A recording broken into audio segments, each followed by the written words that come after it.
Well, hello then, I do hope you're all well. How is this the best, absolutely epic, huge Brexit denial you will ever see?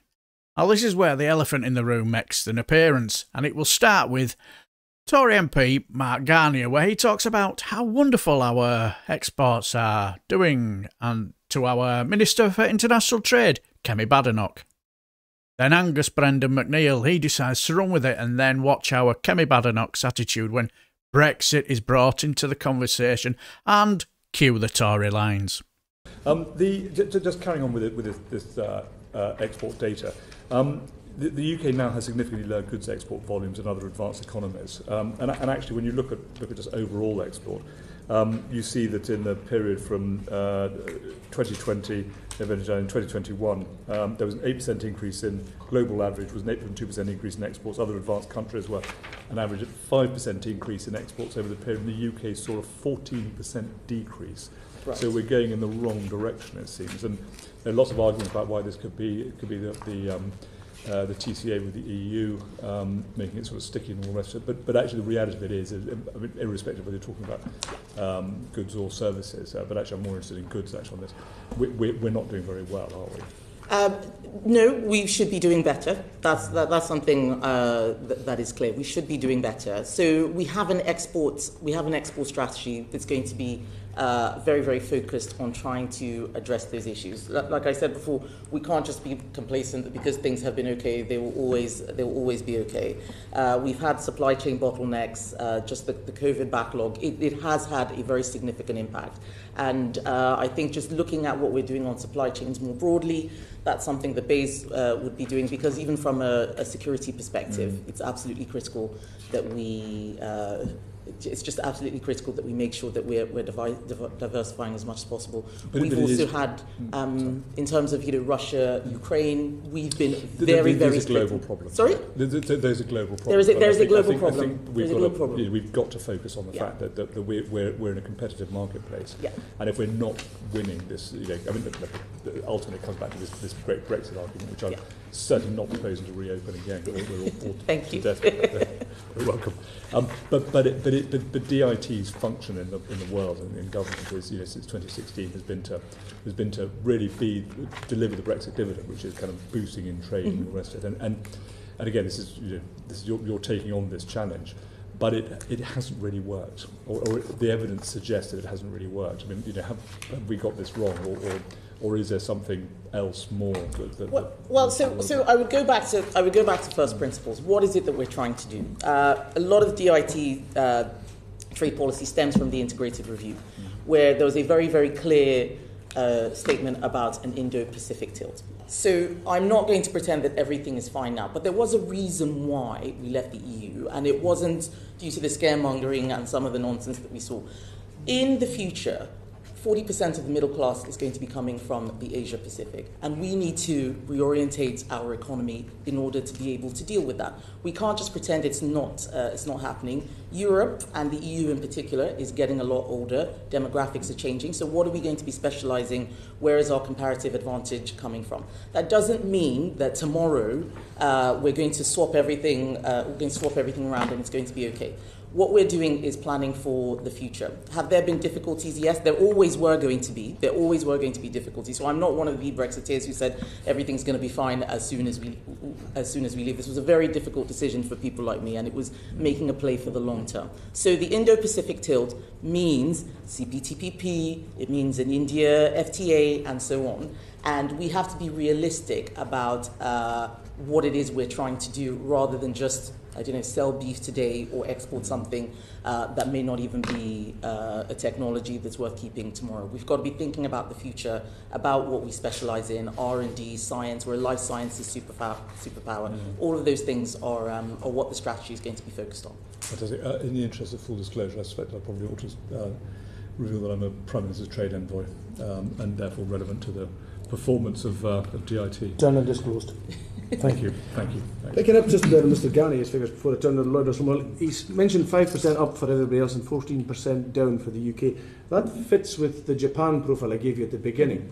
And you said that perhaps it was maybe something internally in the EU, but Japan's not an outlier here. This is what's happening to the UK trade everywhere. UK trade's going down, everybody else is going up. You said that you need to orientate yourself to the Asia Pacific, but isn't the EU orientating itself better to the Asia Pacific when its trade is up and the UK's is down? Are we talking about services trade or goods trade? We're talking about the general trade, we're talking about goods trade. Okay, so there will always be just anomalies because we are 70%. Sorry, we're talking about exports in general. Yes, so we're talking about we're talking about total. goods exports, and basically goods and services. Yeah, we're talking goods and services. We're talking about goods and services. Yeah. So the UK is very much orientated towards services. It's a lot harder to capture.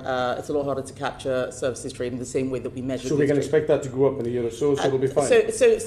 Well, one of the things that I want to do is just get the data and find out more. Why is this happening? It cannot just be about leaving the EU. It's not just happening to us. It is not the EU is not having a very simple sort of story.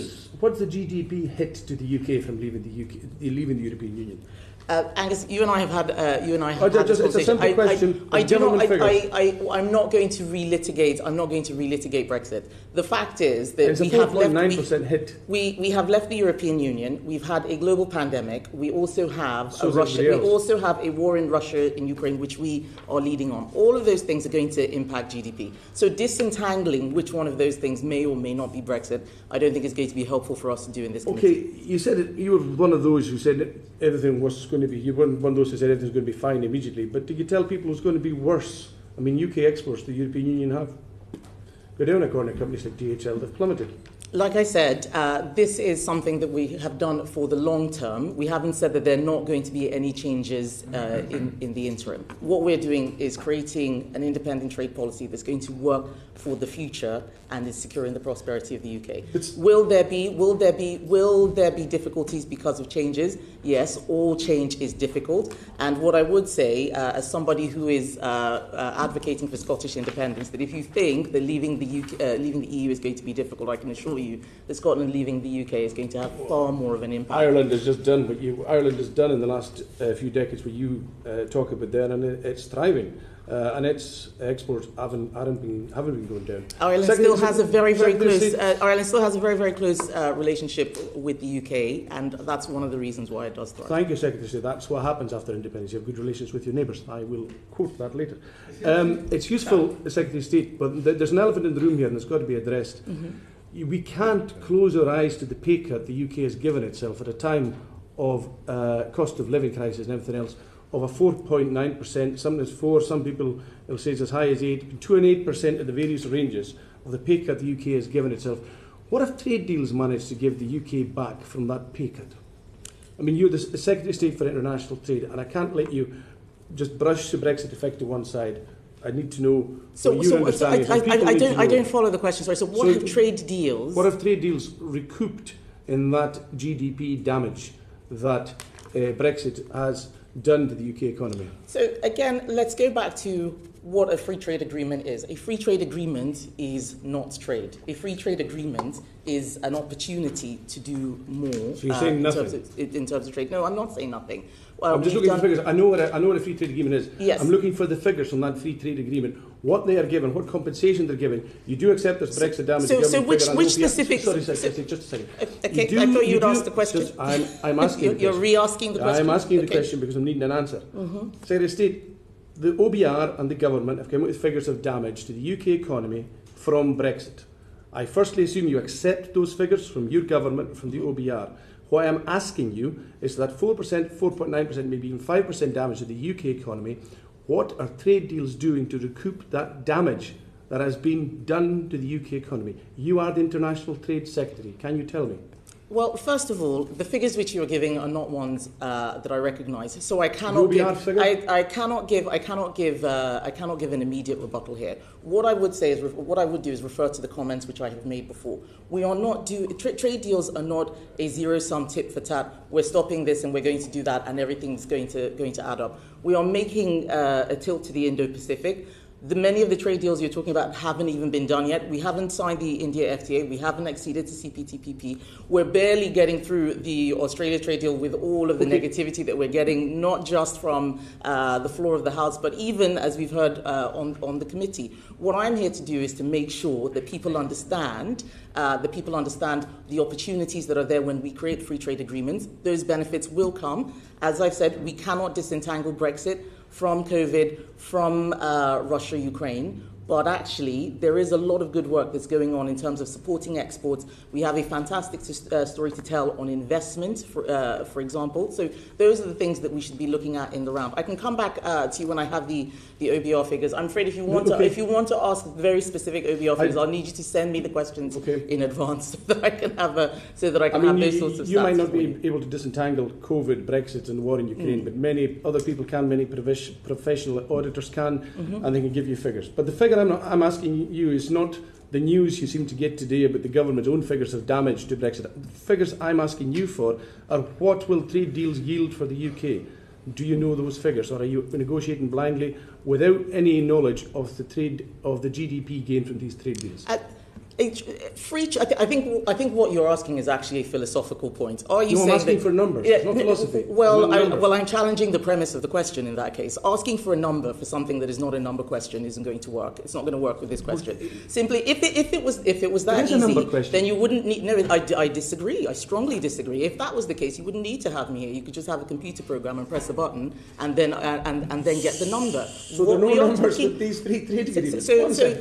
Of course they're going to. Of course they are going to deliver, because we have an independent trade policy that is based on the future. I already talked about the Indo-Pacific deal. I talked about where the middle class is coming from. There is a whole world out there. Just looking inward and saying there's nothing else happening except the EU, I'm afraid it's just not realistic. It's the 21st century. Other countries all across the globe are growing. We need to strengthen and build our relationships with them, not pretend that they don't exist. I'd love to continue this discussion on the philosophy of your epic Brexit denial and the effects on the economy, but I can't, because people are waiting for Mr. Lloyd Russell Moyle's contribution. But I'm astounded, Secretary of State, literally astounded. Mr. Russell. Oh, I don't know about you. When Brexit Hove interview, she didn't want any part of it, did she? She didn't want to have a conversation about it whatsoever. I find it quite hilarious, if not surprising at all. I felt her view on her vote to leave was full of fantasy and no reality. It's like taking a look at a horse race, viewing the runners, the riders and the ground, and ignoring the thoroughbred favourite and putting your week's wages and the money you're going to use to pay your bills and shoving it on a nag that's never left the field it was born in. And its jockey is Billy Bunter, in the vain hope that this 1,000,000-to-1 shot is going to romp home by a clear length and a half. But I agree with Angus at the end. I'm absolutely astounded as well. But anyway, we'll just leave it there. We'll have a lovely weekend, my friends. And hopefully see you on Max's live stream tonight as well. So have a drink and have a chat and try and put the world to right. So, my friends, take care.